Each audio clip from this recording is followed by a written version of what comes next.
Hello, freak bitches. 30 the last time I was exactly 30 last time I sat a 3-month retreat. But you're unplugging from your life. You're saying goodbye to everyone you know.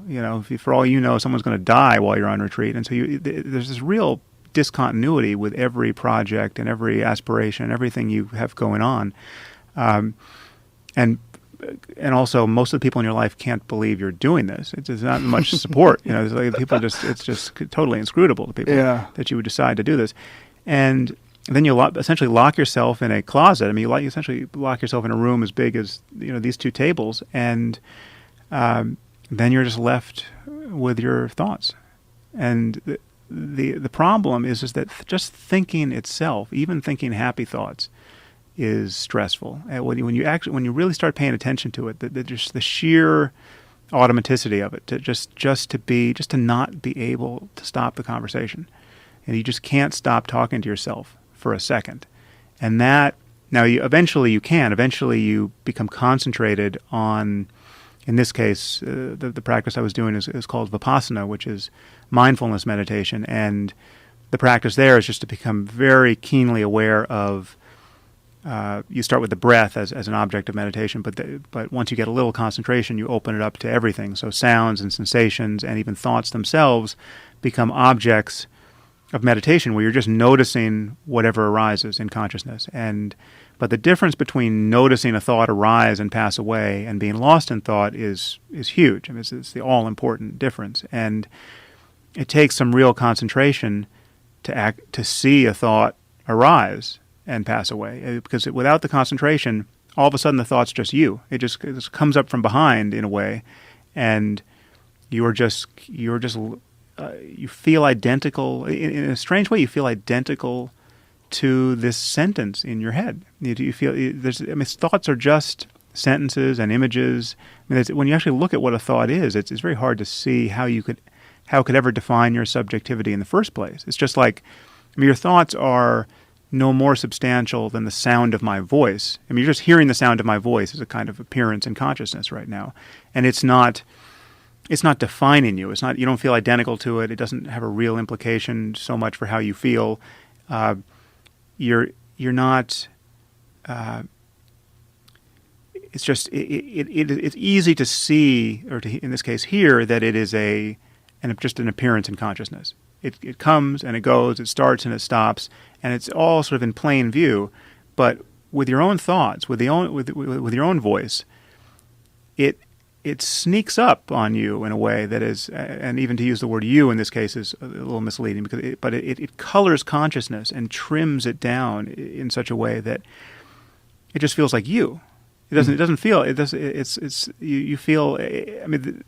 The feeling of being a self, the feeling that we call I, the feeling of being an ego in the head, is what it feels like to be thinking without knowing that you're thinking. It's the feeling of this next thought capturing consciousness. So when you say that thoughts, you are identical to thoughts. So if you're thinking something really fucked up, like I'm fat, I'm a loser, I'm always going to be a loser, like that is identical to who you are, because you are sort of framing yourself in this thought. These thoughts that you're carrying around in your mind, they are what's occupying your consciousness. And if those thoughts are in the forefront of your consciousness, if they identify you, you are that. You are those thoughts, and you are identical to that idea.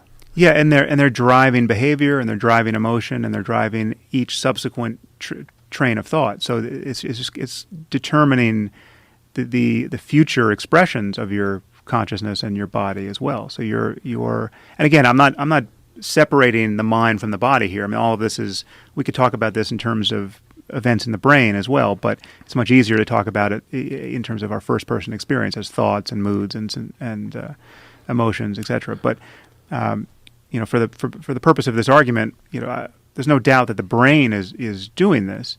It's just we're not, that side of the story. There's much less to say about that side of the story at the moment. The brain is doing it, but your whatever it is, your personality, your consciousness, your center is sort of what guides the brain one way or another. Like, it is possible to, while in the middle of having these thoughts, to say, you know what, I'm not going to entertain these anymore, and I'm going to think about something positive. But it's very difficult, surprisingly difficult, even as someone like myself, who spent a lot of time meditating, especially a lot of time in isolation tanks. It's still difficult every now and then if something's bothering you to just get it out of your head.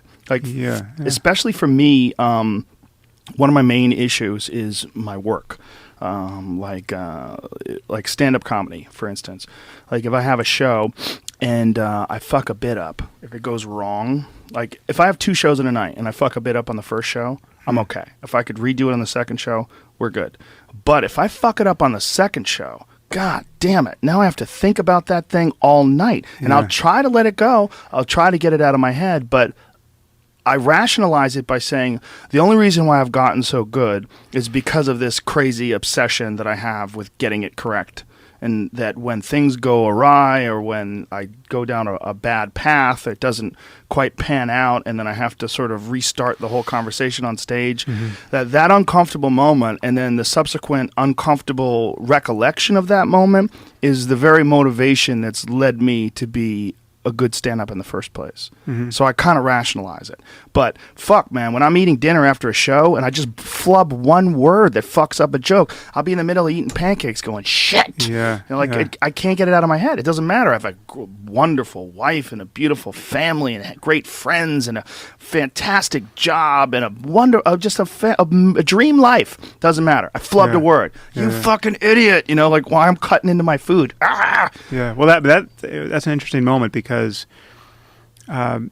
so there's a moment before the thought has arisen, right, where you have not yet remembered the flub line. So you're just cutting into your dinner, and then it's an image or part image, part sentence, something. There's some expression of thought that arises in consciousness, and you do not witness it arise. It's not like it's a difference between watching a movie and being totally lost in the movie, forgetting that you're sitting in a room with a bunch of other people looking at light on a wall. You're totally captured by the movie. It's a difference between that and actually just seeing the screen, the light on the wall, hearing the sound of the projector, seeing the artifice. And it's possible to see thoughts just as essentially like a play of light on the wall. You see it before it captures you, and the difference is total, and it is kind of like, it's almost like playing a video game where you can now not get killed in the same spot over and over again. It's like not losing in the same boss fight over and over again. Yet we lose in that same fight 1,000 times a day. But when you can actually see thoughts for what they are, so the next time you flub a line and the next time you recall it, it's possible and again, it takes a certain degree of concentration to be able to do this, but concentration becomes kind of a native capacity at a certain point. It's like jiu-jitsu or anything else. I mean, you have certain skills and you don't really lose them. Then you can just see it, and it just comes and it goes, and it doesn't have, it's going, it's really gone. And it doesn't have the same emotional necessity. It doesn't trigger the same mental state. And now, that's not to say that these negative mental states haven't had the benefit that you ascribe to them. So, yeah, it could be that you're as good as you are because you were motivated to not embarrass yourself ever again because it felt so terrible, right? So you hated this experience of flubbing a line. You hated the memory of and the reliving of it the next day. You hated what it did to your time with your family, and so you thought, the next tour I'm going to get this. I'm going to get up earlier. I'm going to work harder, etc. So yeah, that's all part of the clockwork that's causing you to hone your craft.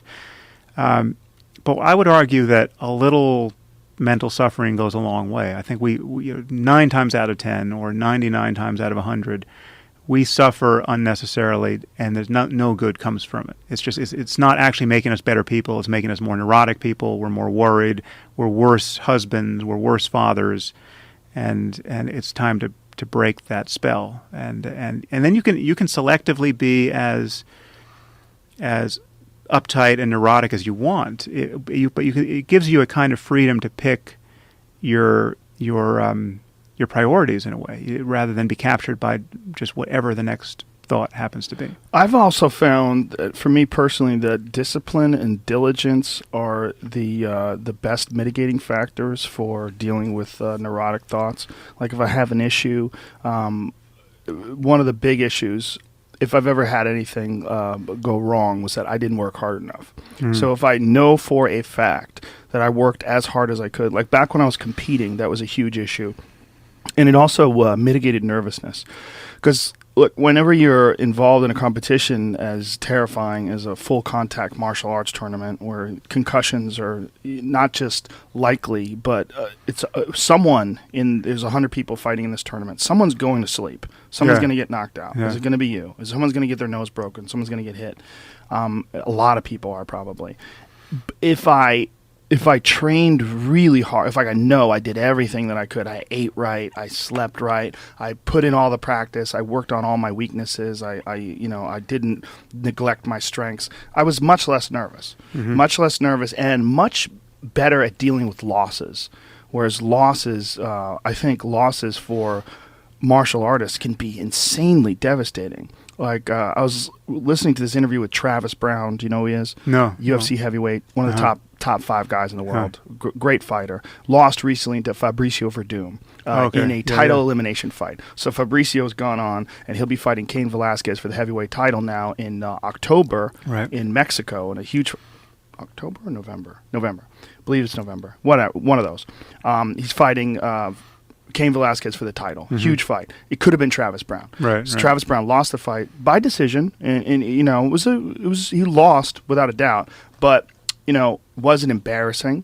It wasn't. He didn't get knocked out in the first round. He didn't get submitted really quickly, but he did lose the fight, and it was apparently devastating to him. I mean, he's talked in great depth about lying in bed in the fetal position crying. I mean, he's this fucking 250-pound gladiator, and he's curled up in the fetal position crying. I mean, well, the truth is, the ego is always curled up in the fetal position crying. I mean, we all have that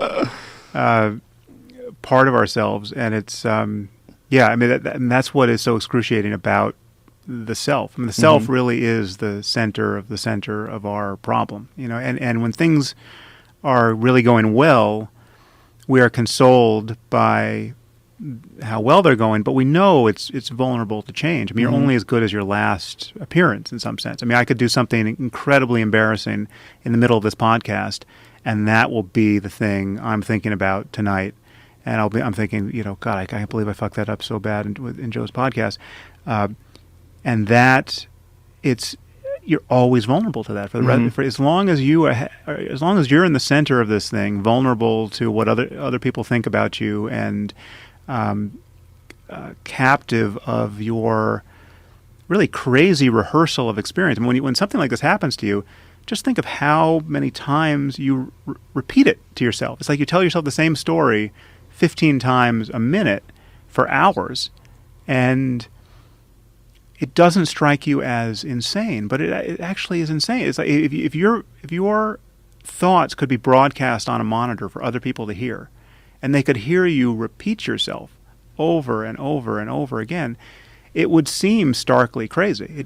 And yet it seems normal. It's kind of like the dream state where you go to sleep and you're in your bed and everything's obeying the laws of physics, and then in the next conscious moment you are at a party somewhere, talking to someone who is dead, and saying, "Oh, I can't believe you're alive now," and then there's a gorilla in the room, and none of this strikes you as crazy. One of the craziest things about dreams is that the mind seems to just accept these changes one after the other without any sense that there should be continuity. And this is there's no question that this is due to the diminished activity of the frontal lobes during REM sleep. I mean, our reality testing hardware has come largely offline during dreams.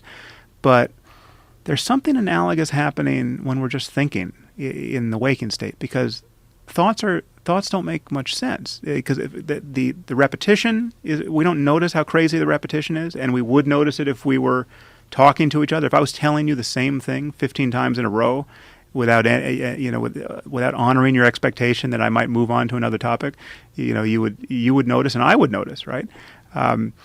And yeah, and the other thing that's crazy about thoughts is that much of our thinking, certainly our linguistic thoughts, it's structured as though it were a conversation, and we play both sides of the conversation. So I'll sit down here, and I came in, I sat down, and I brought you a book, and I wanted to sign the book, and I see this pen over here, and I think, oh, good, there's a pen over there. Right now, I can see that there's a pen over there. So who am I? Why do I have to say there's a pen over there? Right? Who am I telling? Is there someone in me who can't see that there's a pen over there? Right? So there's a conversation that starts and I'm both sides of it.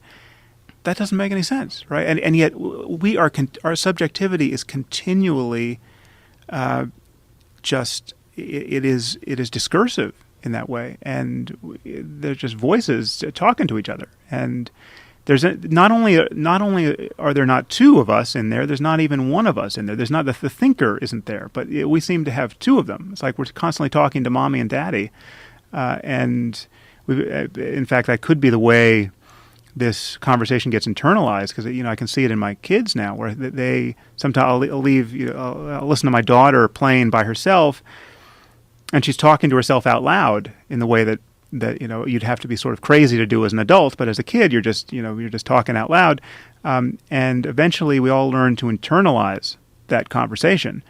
But and when people who can't internalize it, well, they're the crazy ones. The person who's walking down the street just saying, "Oh, good, there's a pen over there," and what, God, we're late, and God, Joe's going to really be pissed. I can't believe I should have checked the traffic before I left. So these are the kinds of thoughts I could think silently in the space of my mind, but and it wouldn't be starkly crazy. But to verbalize them, then you're a madman. And that difference between letting them out and just knowing to keep your mouth shut captures a large part of the difference between being a proper lunatic and a normal person. But what I argue in this book is that it's normal isn't good enough. The normal state of consciousness wherein you are just chased out of bed every morning by your thoughts, and you think every waking moment until you fall helplessly asleep at night.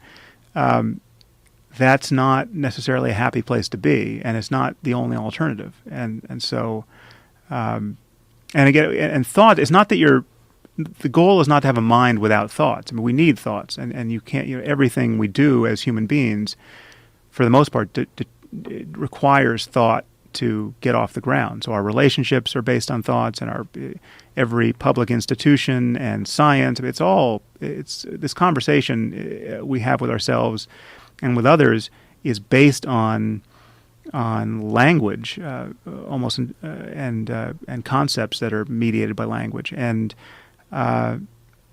so you need thought, but the difference is between thinking and knowing that you're thinking, really knowing that you're thinking in the moment of thoughts arising, or being lost in thought. And then when you're lost in thought, it doesn't really matter what the content is. You're still confused about who and what you are. I mean, you could be thinking about the most profound things in science or in ethics or whatever it is. But if you're just thinking without knowing that you're thinking, there is a kind of delusion there. It is analogous to the dream state in a way, where it's not clear to you what's going on. You think you're the thinker of the thoughts. You think you're authoring your thoughts in a way that you're not. I mean, because thoughts just arise. We don't actually author them.